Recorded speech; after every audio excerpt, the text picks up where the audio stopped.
Most of the time, we at Ideas Roadshow make a clear distinction between the fundamental concepts under discussion and those who hold them. There's a good reason for that, of course. If one wants to fully appreciate how the brain works, or the underlying factors of historical events, or what the universe is actually made of, it's best to leave your own personal views and biases at the door.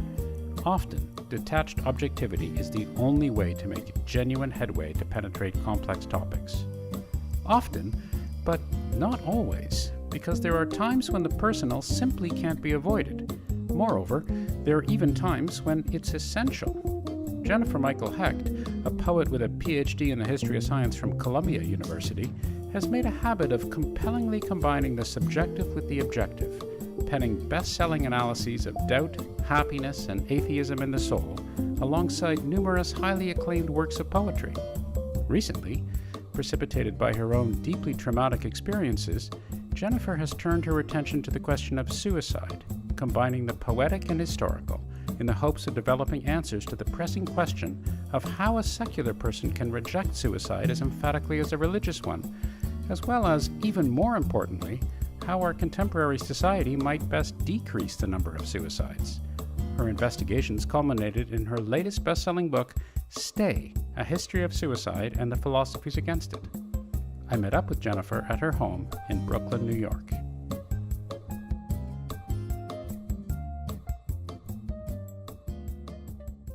Your past strikes me as quite singular, and maybe I just don't know, but the idea that you studied history, you studied philosophy, you're a practicing poet, and a successful poet, you're a successful writer. You also do a lot of educational volunteering work, I understand from your website. Yeah, I give a lot of talks. But right now I am actually teaching in a high school in Queens. Oh, really? Yeah, Young Women's Leadership High School. Wonderful place. They don't have a ton of resources. Yeah, I brought them one of my poems today for the first time, and it was a really amazing experience, very deep. I had 2 of the classes, and it was deep. They're 14 years old. Wow. So this integration, at least from my perspective, of all these different things, I guess 2 questions. First of all, is that normal in your experience? And secondly, how did that all happen for you in terms of your formative years and your education and how you moved forwards? Well, no, it's not common. Every once in a while I'll meet somebody who does nonfiction and poetry, and we get all excited about each other because it's pretty rare. Yeah. I decided I wanted to be a poet at a very young age. Certainly I was sure of it in college, but I didn't know about modern poetry almost at all. I was thinking of the Romantics.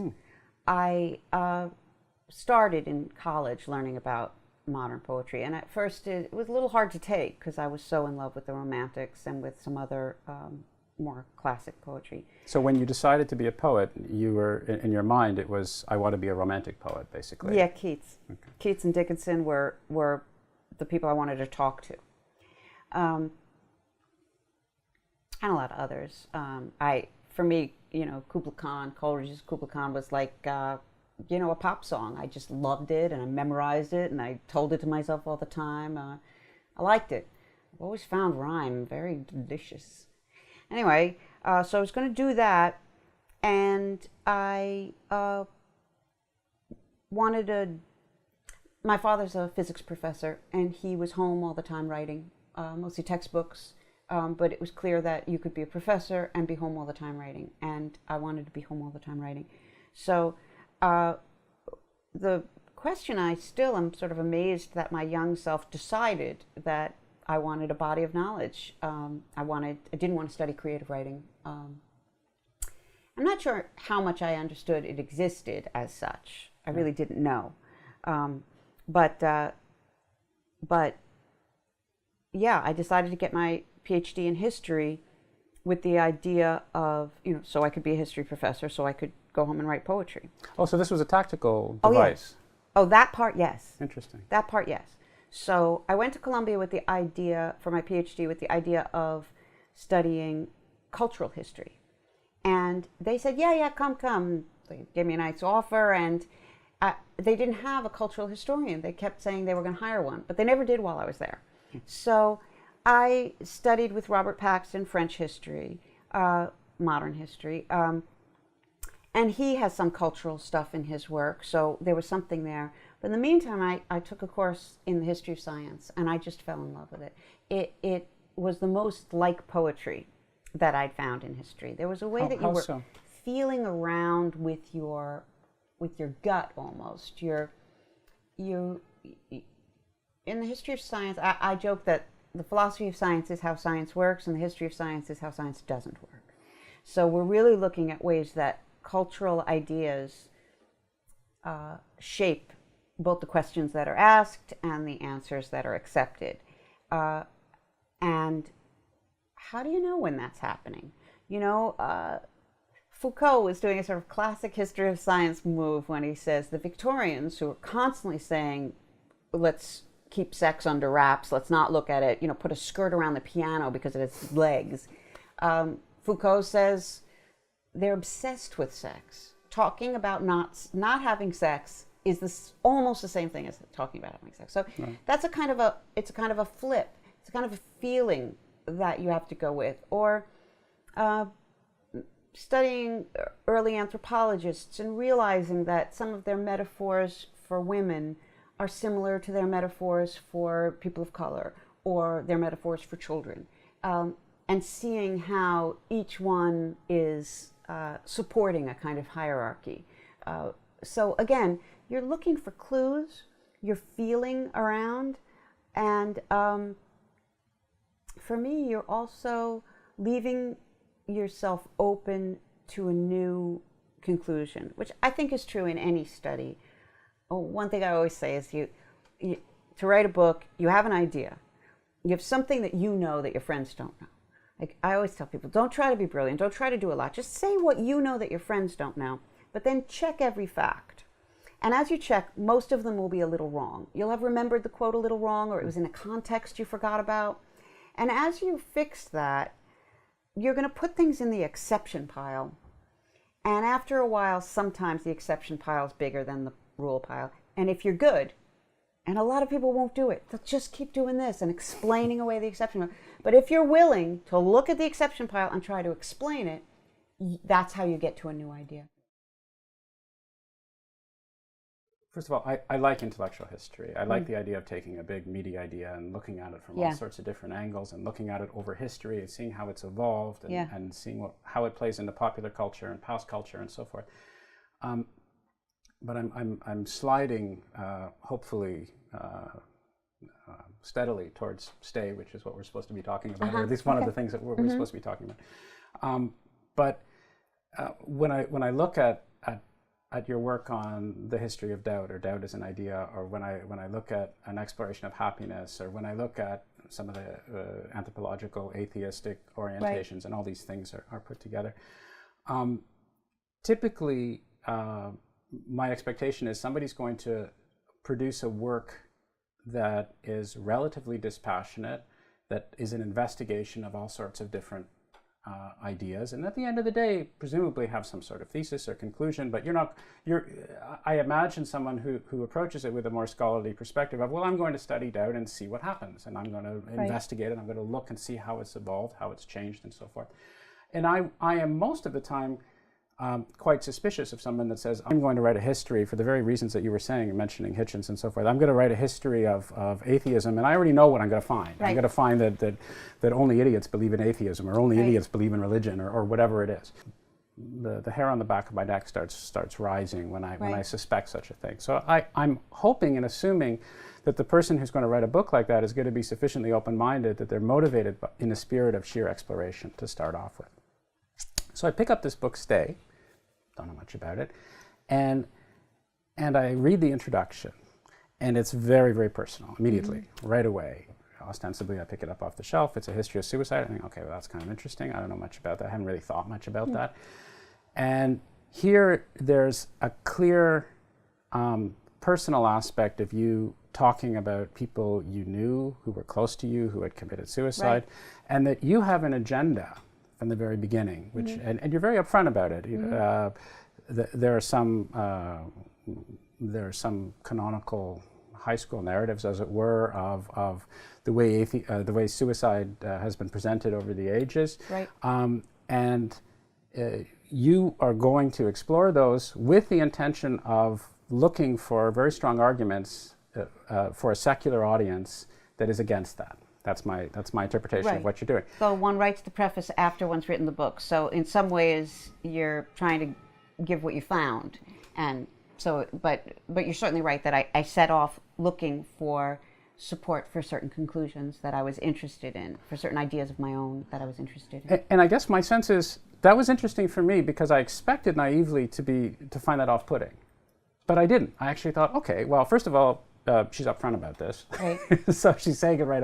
And Right. secondly, this is something which is necessarily much more personal. I mean, if Right. you have suffered the impact of suicide from someone near and dear to you, you're not going to approach it like some academic treatise. It makes complete sense to be doing that. So for me, I have this sense that this is the perhaps more subjective, overtly poetic right. side of you who is getting in and driving it, and that I found actually intriguing and refreshing at some level. Well, you're right on the money. The truth is, with this particular project, I wrote a poem first. And as a poet, I allow myself a great deal of room to say whatever is coming up. And so I wrote a poem called The No Hemlock Rock, which says, don't kill yourself. And So this is a Socratic reference, presumably, the hemlock Right. Yeah, actually, Garrison Keillor, when he read it, he put it on his website, he put in parentheses, like one of those old jukeboxes, don't kill yourself. So now, in a lot of places, I see it called The No Hemlock Rock, Don't Kill Yourself. But I don't mind it, because it is what people remember in terms of the poem. When people write to me and ask for it, they usually say, can you send me the Don't Kill Yourself poem? So I wrote this poem when a friend of mine did it. We weren't very close anymore. We had been close at Columbia.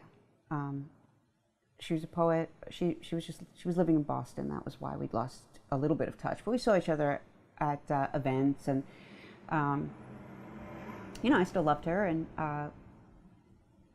so I wrote this poem after that, and I showed the poem to people, and I got such a strong response of people wanting to post the poem. And this was a couple of years ago, so in response to other things, but people wanted the poem. So I got used to that, and I was thinking deeply about the ideas.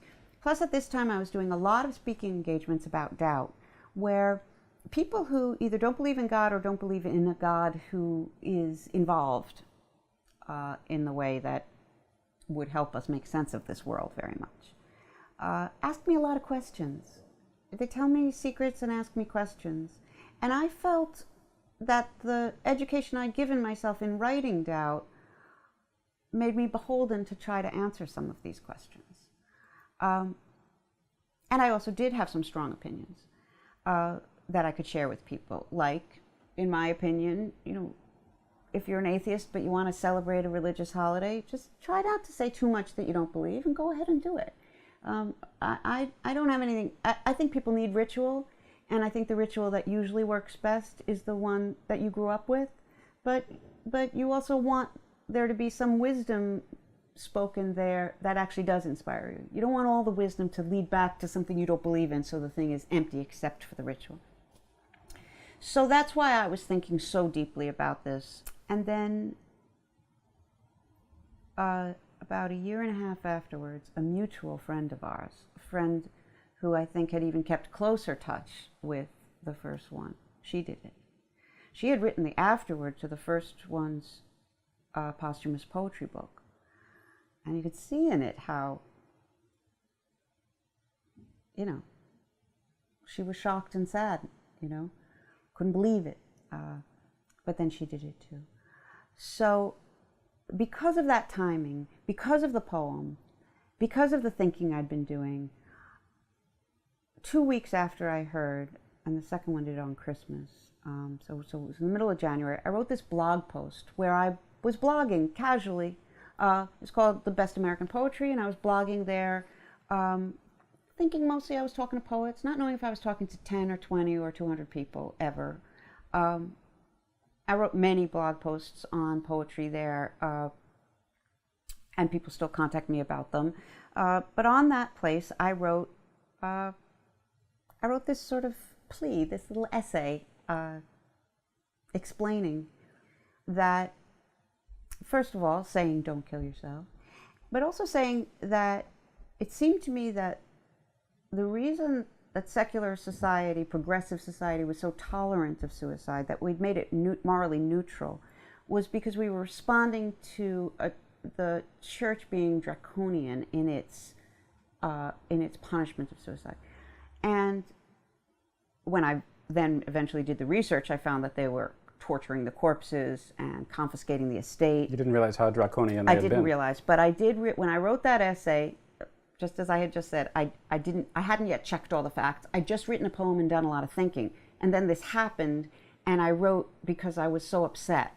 I was upset, and when you lose someone, especially to suicide, you find yourself imagining the moment and trying to stop them. I've heard it from a lot of people, somebody who jumps, you imagine yourself coming away with just the sweater, just the coat, and it's hard. And so it was with this feeling of a sudden thought that, oh, I can't save the ones that are gone, but I can save the ones that haven't done it yet. So that's why I turned to them and said, let's us not do it. Let's find something positive in this, and that we'll not do it. And what I say is that that the pain of losing someone teaches you how much we mean to each other, so that the injunction not to take your own life immediately comes with a new mattering. You realize that you matter to these other people to the point of life and death. Yeah. Well, I didn't realize that yet either. That I did sociological research to see that you could really show that one suicide in a school will likely lead to more. One in a family will raise the suicide rate in that family for 2 generations. There's a lot of empirical evidence that you were citing about this notion of contagion. Yeah, and it had been around before, but the statistics were now, giving numbers to it. Once something is both observational through history and then also shows up in the numbers, you can start to say, okay, there's something really stable here. But in that first essay, I just said it all very broadly, and I said, let's try to feel the community that becomes so visual when something like this happens. Yeah. Let's try to lean into it. And also I said, thank you for staying. That was the first place that I said in the poem that I would give badges to people who'd realized that suicide was like when you poison yourself, you poison the well. So in this piece I thanked people. I said, I'm grateful, we're grateful. And it kind of went a little viral. And then the Boston Globe wrote to me and asked if they could print it on the back of their Ideas section in this big, lovely blue background. And so between the blog post, I had gotten some emails about the poem, but the blog post and then the Boston publishing of that, and I think that's the first time I called it Stay, though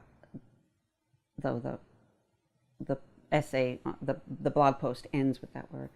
I got a lot of email and actual printed mail, written mail, and I realized this is important, and a lot of people are finding this very moving.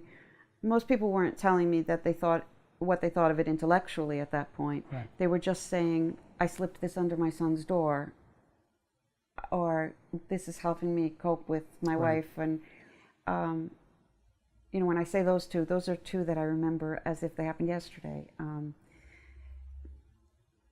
And so I said to myself, well, this is now a responsibility. And I want to go check all these things, what I said about religion, what I said about, I was a history professor for 14 years, I have a PhD in history, so it's not just that I'm going on things I made up. I knew what I was talking about, but I had never checked it specifically, gone and researched this idea. So that's when I decided that I should do that. So I went in having made an argument. My argument mostly was we need each other. We need each other so much that we should take it as an indication that suicide is wrong, that it hurts other people, and that therefore we can stop worrying about whether we're a burden. I would say, and I've asked around a lot, so this is an educated guess, that maybe 70% of people sometimes think about suicide. It's way more than half. It's not everybody. I definitely meet people who say they get very depressed sometimes but never think of suicide. It's not everybody, but it's way more than half. Think about it sometimes or have thought about it.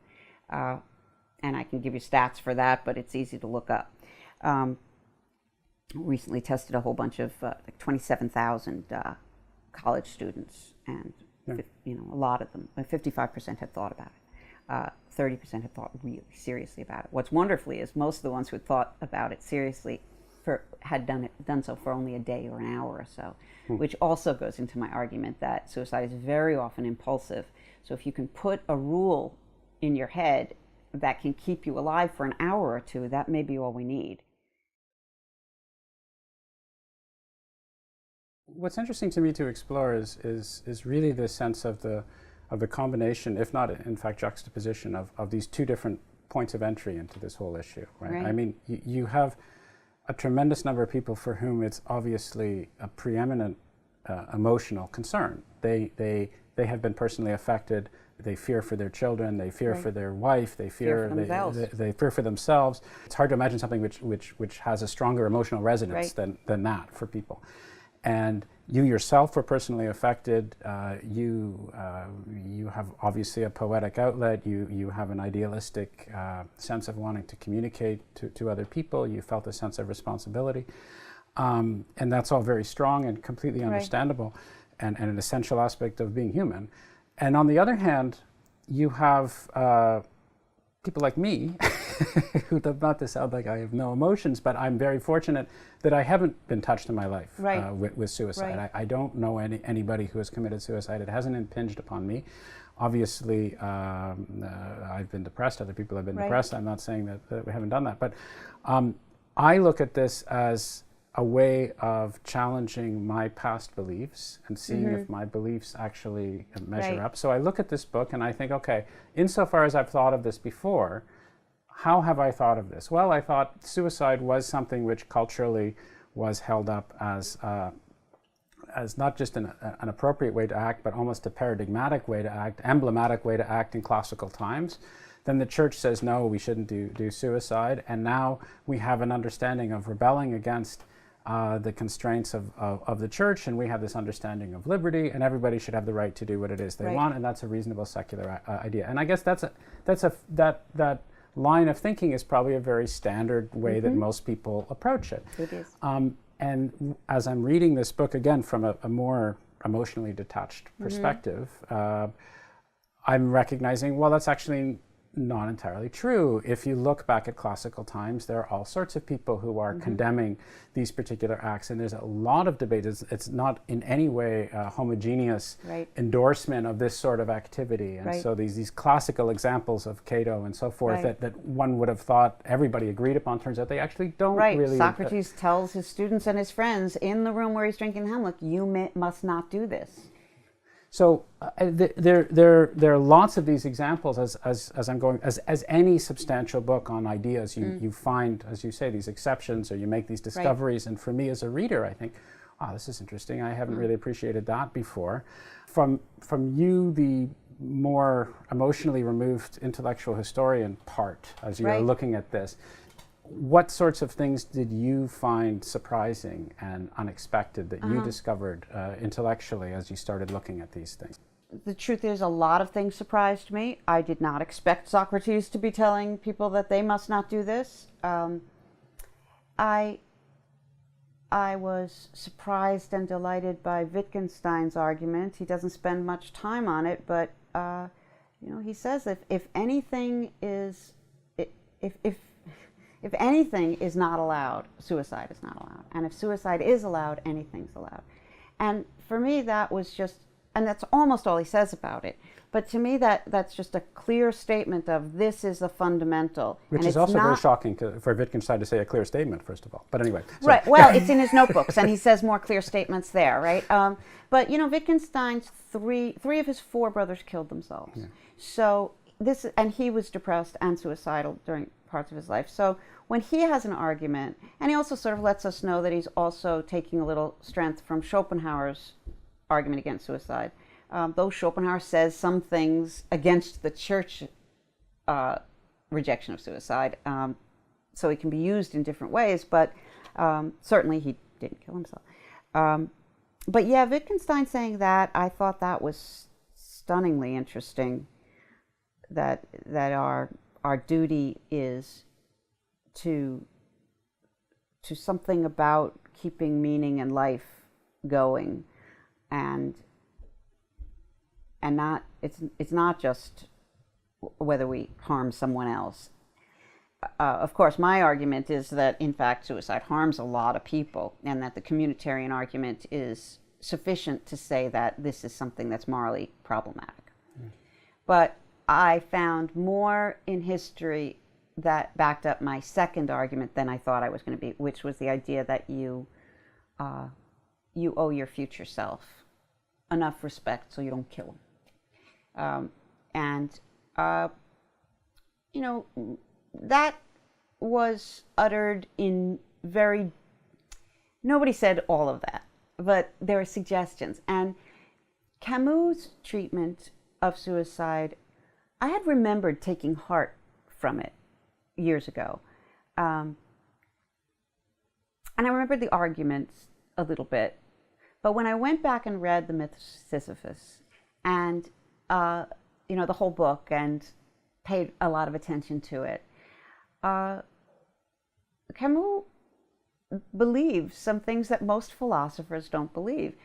It's the classic philosophical thing to say, look, death is going to be this endless expanse on this side. Pre-birth was an endless expanse on this side. It doesn't really matter how long you have. You did something. What does it matter a couple of different years? And I can quote philosopher after philosopher who's saying that to enlighten the masses who are so scared of dying. And yet, Camus says, no. He says more experience is everything. And that what you're experiencing in particular, not that important, but that you're alive to it, that you're awake to it. He doesn't say you're going to be happy. He doesn't say it's going to be easy. He doesn't even say it's going to be nice. He says it's going to be worth it. He says the experience and he doesn't use words like wisdom exactly, but the experience and the kind of knowing that you will have if you stay longer is worth the staying. And he even says, the only bad thing is if you die young. Well, what can I do about that? Yeah. So it flips the philosophical treatment of life and death on its head. And, what I remembered about it that was so heartening was the absurd. That was what was, the idea of we must imagine Sisyphus happy, that stays in one's mind. But the absurd, that was the part that felt freeing. That is, we don't have to say that we don't have to figure out what supernatural or creative idea we need to jam into human existence in order to make it make sense. Instead, we can step back and say, it's not that it has no meaning. It's not meaningless. Look at us. We feel meaning all the time. All of this is meaning. But that the situation is absurd.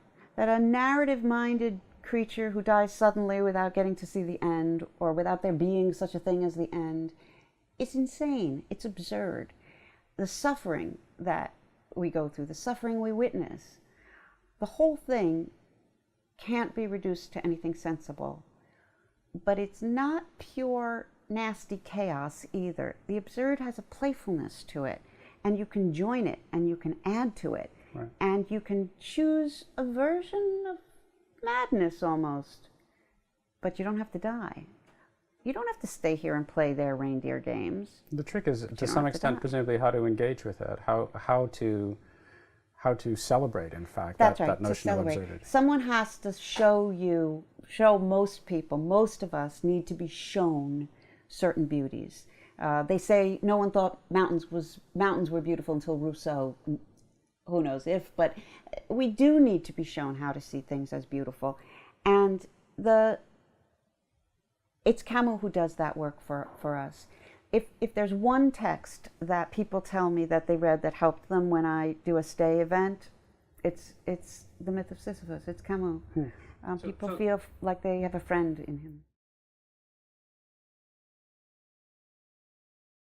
One of the interesting aspects of your book is the contrast between some previous views of suicide as mental illness, depression, Right. mental illness, and the sense one has of reading your book is you're not speaking that way. You're looking at you and me and the person across the road and everybody who's suffering and has Yep. the potential to commit this act. And we can talk maybe a little bit later about something that you alluded to before, this notion of contagion and influencing other people, which speaks to the possibility that we're all susceptible to some extent to this. Right. And it's a sense of broad aspects of humanity.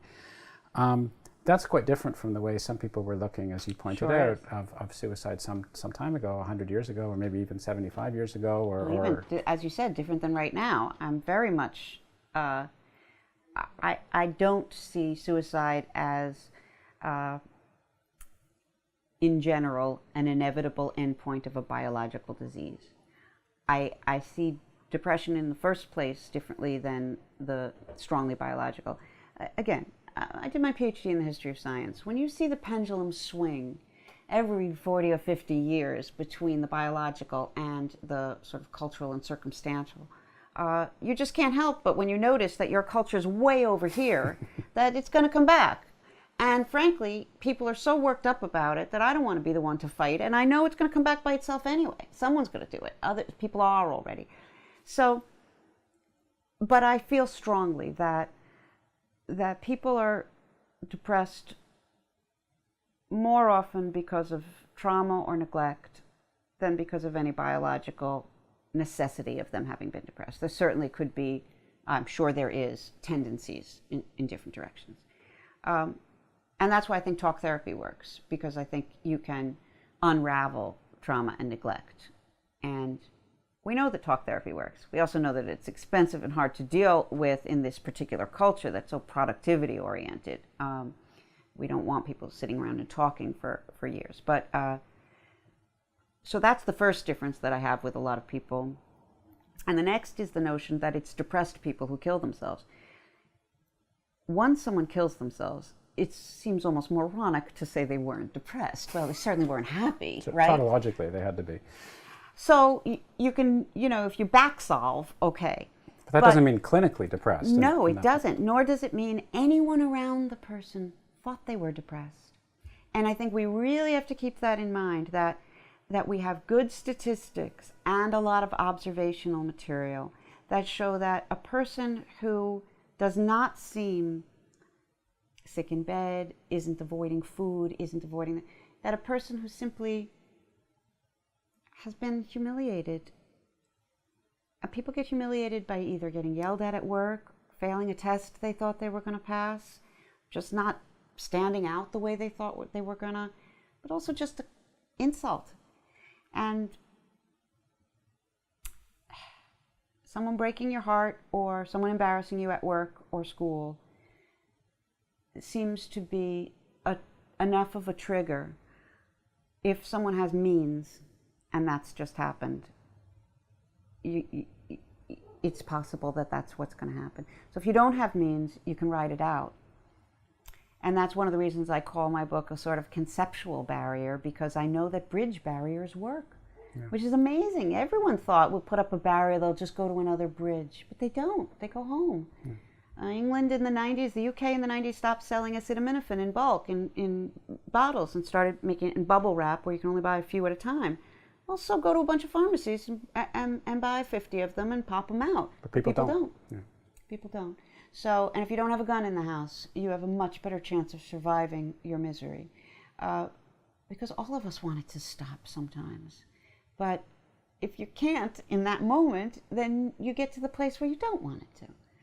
We do have also a lot of statistics and observational material that people who try once do not generally end up doing it. We know the opposite because we know that when someone does it, it's a good chance they've tried before. But that, there's one study where it followed up people who jumped or were trying to kill themselves by jumping off the Golden Gate Bridge, and 25 years later from the earliest statistics, so they were gathering over a large 96% were still alive or had died of natural causes. Yeah, you also said in that same study, or in that part of the book, you also said that there were significant numbers of people who jumped off and survived. Right. And they had said that they had actually changed their minds when they were shortly, they just left. Right. And in that I'm quoting secondary sources too, that people had sort of noticed that and taken it up.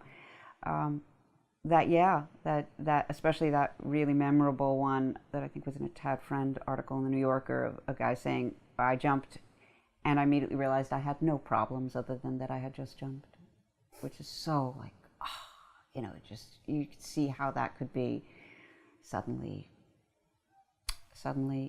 clear to you.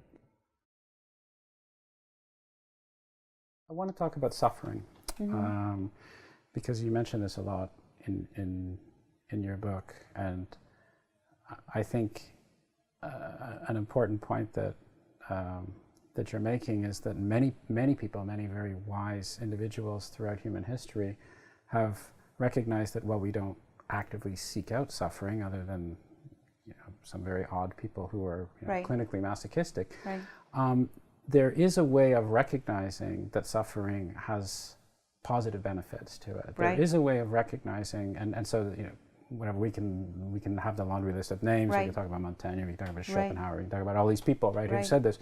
But this is, I think, a fairly profound idea that thoughtful people throughout human history have recognized that nobody likes to suffer, but that suffering actually does have an upside to it if, again, you are prepared to engage, if you recognize it, if you can accept it as some sort of a long-term challenge, it brings you larger perspective. One doesn't want to slip into cliche, but that's an essential part of the toolkit of making your way through life in a fairly productive way.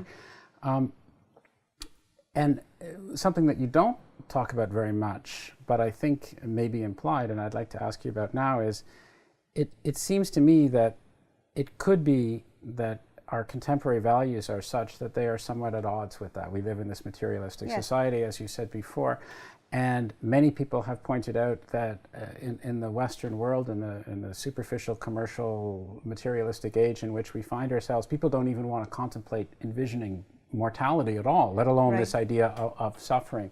Do you see any hope, any way forwards for people to embrace their suffering, as it were?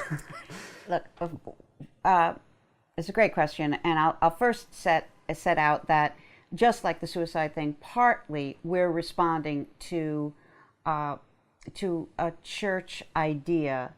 You don't really find it in Judaism. You certainly find it in Catholicism, very strong. The idea that suffering gains you actual points. So if your son is sinning, you can put a rock in your shoe and gain some, through your suffering, gain some points for him.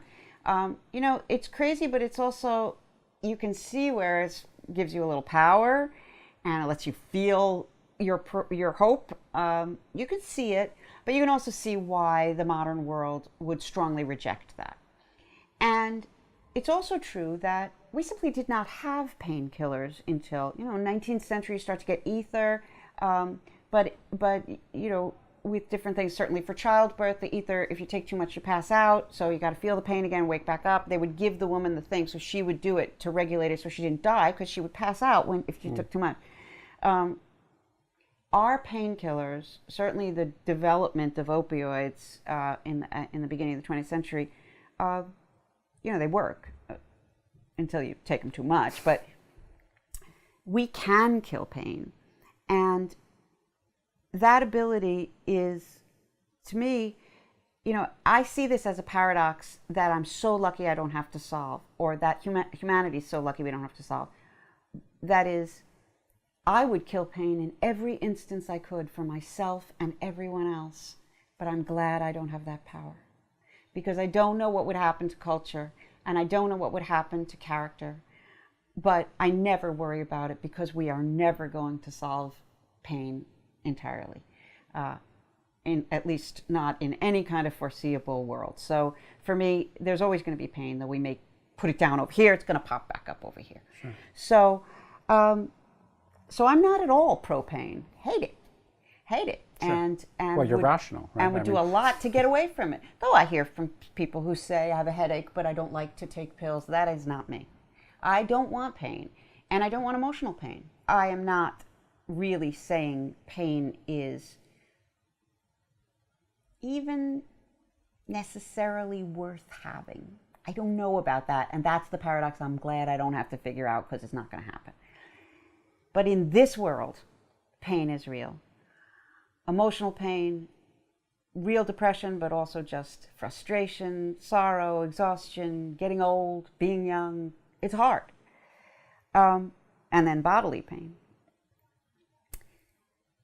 But I know that pain leads to wisdom. There's one I can point out, which seems to me self-explanatory, which is humility. We are born with our own references, and we hear someone else say that they're suffering because under these laws they can't marry, and we say to ourselves, well, you can live together. Why do you have to get? We don't empathize. We don't fully. And I pick that one because a lot of people 10 years ago thought that was asking too much, and now realize, my goodness, of course they should have equality. So the ability to empathize is most enhanced by one's own pain. The ability to be a humble leader. And I don't think you can be a good leader without a certain level of humility. And I think that humility comes from your own pain a lot of the time. So there's one where I'm sure that wisdom is connected up with suffering. I've read many stories of great leaders in history who say straight out, if it weren't for my nervous collapse, I would not have been the man that I was able to be. We're living in an increasingly materialistic age that is eschewing even discussions of things that discomfort us. Right. And so we are consciously and logically, as you point out, doing our best to minimize pain and suffering, right, but that might actually backfire. Sure. At some level, or that there might be all sorts of extra negative repercussions to it. I'm not asking for a prescription, because I think that's unfair to ask you to solve all that. Right. But do you see a tension there? I certainly do. And I've written in The Happiness Myth, I've written sort of about the extent to which the way sex was pornographic in the Victorian age, but death was out in the open. We are now in an opposite position. In an American supermarket, you can buy meat without seeing a body or blood. That's really incredible. Throughout most of history, people have killed animals or seen them killed. Everybody, all the time. How else do you get meat? Even today in France, you go to a market and there's some dead animals and some live ones and some bloody ones, and the butcher's covered in blood. You don't see that here so much. So we in particular are putting away death. We're in a parlor right now. A funeral parlor has that name because until they started making funeral parlors, everyone had the funeral in your parlor, where people could come and visit. So the person died at home. Of course, where else would you die? You die at home surrounded by family. And there's even some perks to it. You get to make some last confessions. You get to make some last wishes that people are pretty beholden to follow. You get to make a religious last confession. You get a lot of attention. Everyone's gathered around. You get this moment to rethink everything and to talk it out. And we have etchings of them and write-ups of them, partially because, especially with Catholicism in France, the idea was that you would read these so that you would have a good death too, so that you'd remember to make your last statements to different people, apologies, requests. And because of that, death was a part of life that was at least a tiny bit looked forward to. It was going to be very much about you. I was saying the etchings, you know, there's a famous one, it's a funeral, the guy's dying, everyone's around looking, but there's a kid and a cat playing under the table, because this wasn't an outside of life thing, it was a part of life thing.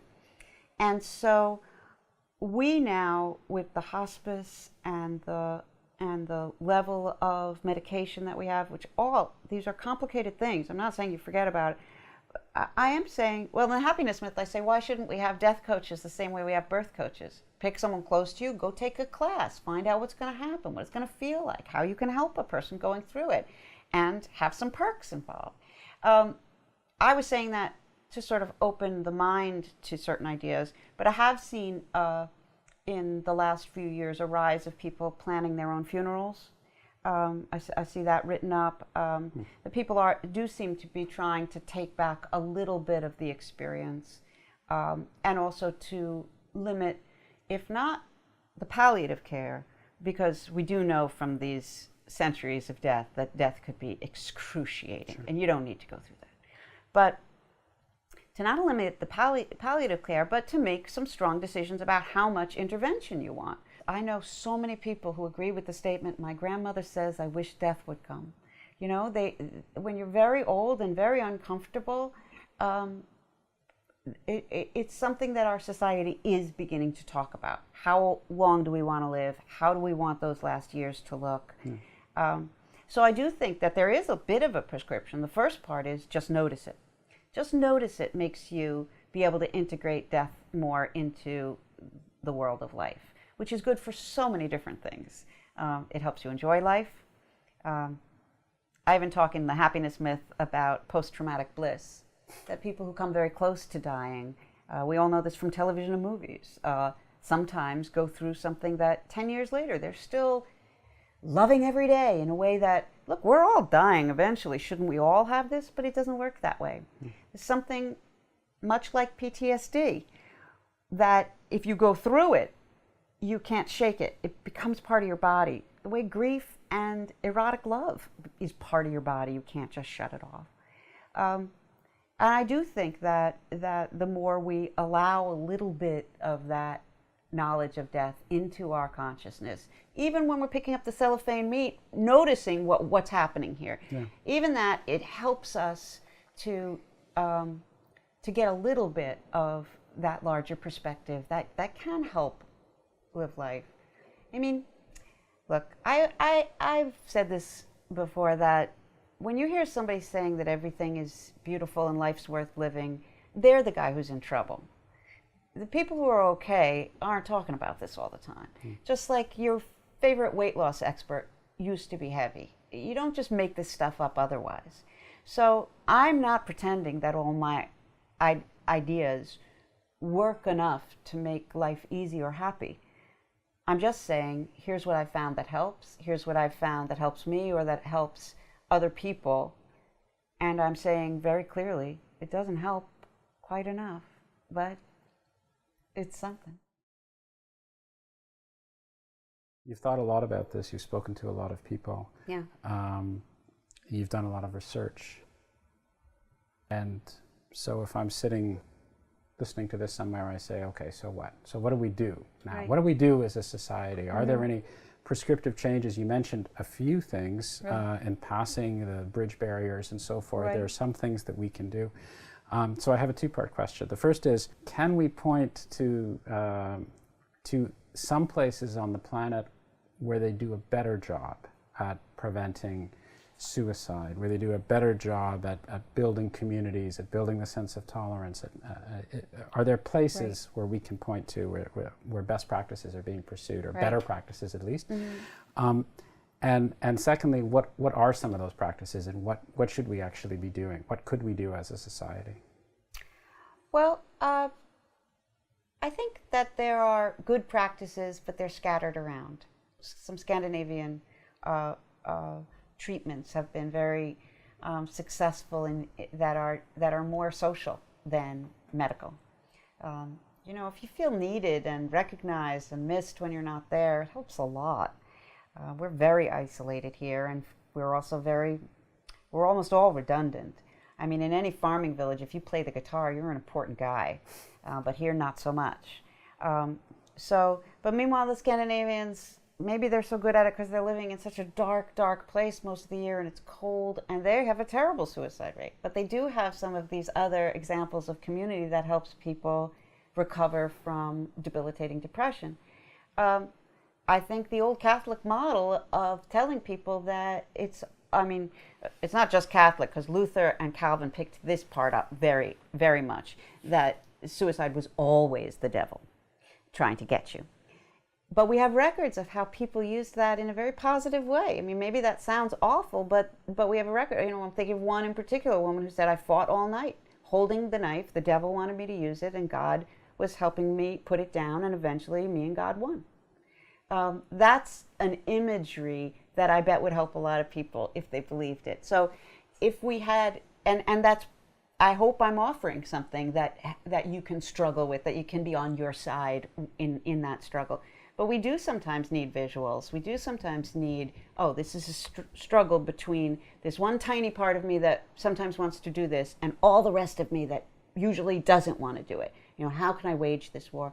But the biggest answer to the second question, I believe, and I know that there are limitations to this because we don't want people to be just, a totally therapeutic world where we're all spilling our problems. But I do think that, especially in America, where we're so concentrated on positivity and smiling and covering up the hard spots, speaking the truth about how it is for you is, I think, the hugest contribution that each of us can make, and we can make it in tiny ways. We can make it when we're feeling too small and weak to do anything. You just don't pretend it's all okay for you if you can. If you see someone else in distress, say, me too sometimes. When I wrote this book, I had one line in the preface that said I was struggling with my own darkness at that time too. In the period that I lost my friends, I was depressed and ideational. I'm one of the 70%, and probably if I would break that down into people who think about it more, it comes to my mind. It doesn't bother me much anymore. It's almost like a homicidal thought. I think, forget that. But before, I thought it was information that I had to take seriously. This also speaks to this idea of contagion that we mentioned before. I mean, Right. You had two friends who did this, and you pointed out, in terms of treatments, so I'm not going to get all the numbers all right, but Right. my sense is there were studies that were done when there were groups of adolescents who had committed suicide in schools, and some schools had therapists that went in and talked to these people and actually engaged with the survivors, the students, and that really helped a lot in terms of the actual numbers of imitation suicides that came out later. It's true, but it's one of it is the only thing I softened in the paperback version. They let you change something.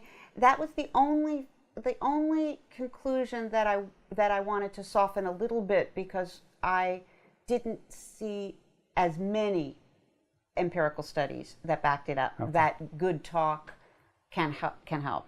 So I think that the jury's out on that. The study that I quoted is true and real, and people respect it. But in comparison to the number of studies, the overwhelming influence that you can be influenced in a bad way by a suicide, there's much less evidence, Right. or rather, and some of it shows otherwise. But Kurt Cobain's another one where when he died, Seattle really upped its game in terms of there being suicide hotlines and counselors, and the suicide rate didn't rise, but the calls to the suicide hotline rose a lot. So then again, we see that, and it certainly is suggestive that that people can help each other. Right, and being aware of this contagion, the statistically significant, well-established result that that several suicides statistically lead to more suicides, or people have a higher likelihood of committing suicide if their friends or their community members have done. That awareness, of course, without knowing exactly which treatment is the best treatment, in and of itself, I think is very, very valuable to take that seriously. It really is, especially because, as witnessed by all the calls to the suicide hotlines, most suicidal people do not want to die of suicide. They're trying desperately to not die of suicide. They're just tortured by thoughts about suicide and worries about suicide, but they're trying to not die of suicide. Anything I missed? Anything you want to add to the discussion? I guess just that I think that at the turn of the last century, the 19th to the 20th, all the way to the middle of the 20th century, there were people who weren't religious or who were outright atheists or agnostics who said that without God or religion, meaning must be a phantom. There's no such thing as meaning. There's an abyss where there was meaning. And I think that that was a mistake. And I'm emboldened to say so because Sartre is one of the only ones who really says it and insists on it. Most philosophers and thinkers and authors and artists through history have been very conversant with meaning. And the formula I use is that the feeling of meaning is sufficient to the definition of meaning, just as the feeling of love is sufficient to the definition of love. So even when you don't feel love, you're not in love, you're angry at the people you love, but you don't say love doesn't exist. You see it in other people, you remember you had it. And I think it's right to say that the feeling of meaning is sufficient to the definition of meaning. We don't need some outside source zapping it to give it that extra meaning. That what we have to do is to recognize that it's real because it's human. It's a real part of being human. And by meaning, I mean mattering. It matters to us how our mother is doing right now, whether people like the art that we've just created, whether we live or die, whether the baby is crying. These things matter. And there's no cosmological universe that can out-amaze me from the human culture and human mind. We're as expansive and as amazing as there being billions of galaxies. And I think remembering and thinking about the idea that meaning is real, that it's in culture, that it's in community, it's in history, it's in art, but culture and community pretty much says it, that you don't have to invent meaning. You don't have to rise up and decide meaning and then nurture it, that your culture is and your community is going to do some of that work for you. And sometimes you have to let it. Sometimes you have to let the reins go and follow along with what the other people are doing and see if there's some joy in it, because sometimes they know stuff you don't know. This is having a little bit of faith, as you said before. Having a little bit of faith in life, yeah, which I really believe that part is something that you do choose, and we can help each other choose it and cultivate it. I'm not saying that it's easy for me or that I'm convinced even that the world is basically good. I'm not. But I do believe that meaning is real, that human mattering matters. And that means a lot to me. Great. Thanks a lot, Jennifer. This Thank has you. been a lot of fun. It's been a real pleasure. Thanks. Thanks.